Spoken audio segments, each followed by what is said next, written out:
Assalamualaikum warahmatullahi wabarakatuh. Perkenalkan, nama saya Aga Musini Wibowo.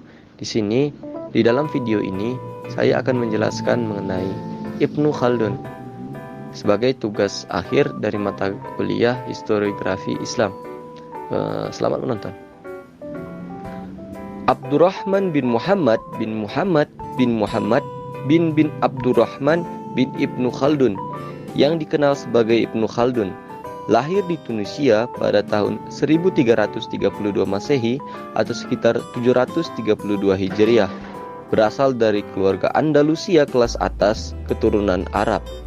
Leluhur keluarga tersebut memiliki hubungan kekerabatan dengan Wail ibnu Hujr, seorang teman Nabi Muhammad. Dalam autobiografinya, Ibnu Khaldun menelusuri keturunannya hingga masa Nabi Muhammad melalui suku Arab dari Yaman, khususnya Hadramaut, yang datang ke Semenanjung Iberia pada abad ke-8 pada awal penaklukan Islam. Dengan kata-katanya sendiri, dan keturunan kita berasal dari Hadramaut, dari orang-orang Arab Yaman, melalui Wail ibnu Hujr yang juga dikenal sebagai Hujr ibnu Adi, dari orang-orang Arab terbaik, terkenal, dan dihormati.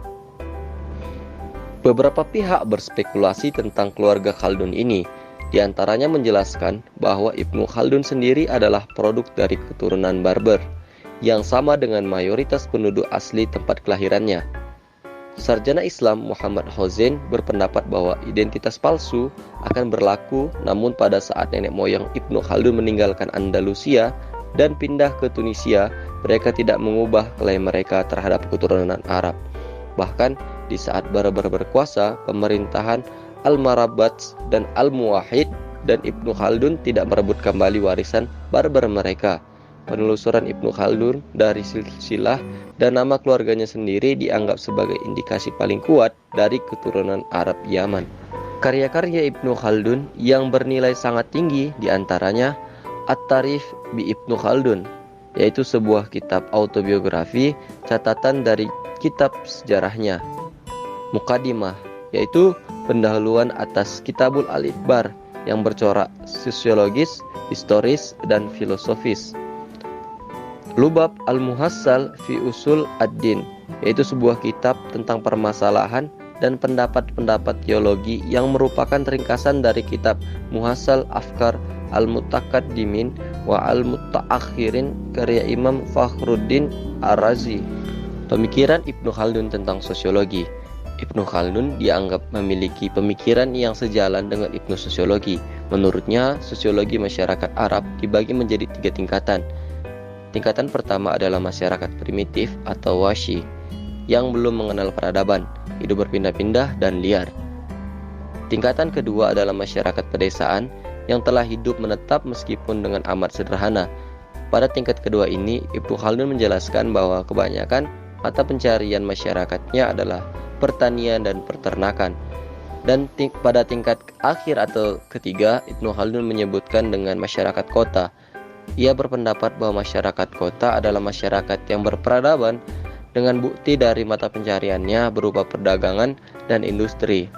Selain itu, tingkat ekonomi dan kebudayaan yang tinggi juga menjadi acuannya. Pemikiran Ibnu Khaldun tentang ekonomi. Selain sosiologi, Ibnu Khaldun juga mencurahkan pemikirannya tentang ekonomi dalam kitabnya Muqaddimah. Ibnu Khaldun berpendapat bahwa ekonomi timbul karena kebutuhan manusia yang tidak terbatas, sedangkan barang-barang yang memuaskan kebutuhan manusia sangat terbatas.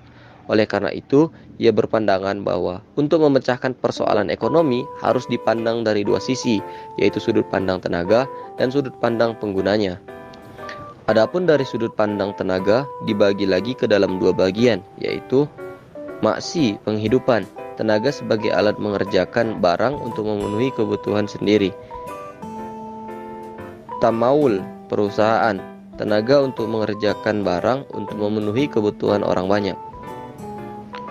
Sedangkan dari sudut pandang penggunanya dibagi ke dalam 2 bagian, yaitu pertama adalah rizki yang kegunaannya untuk kepentingan sendiri. Kedua adalah kasab yang kegunaannya untuk kepentingan orang banyak.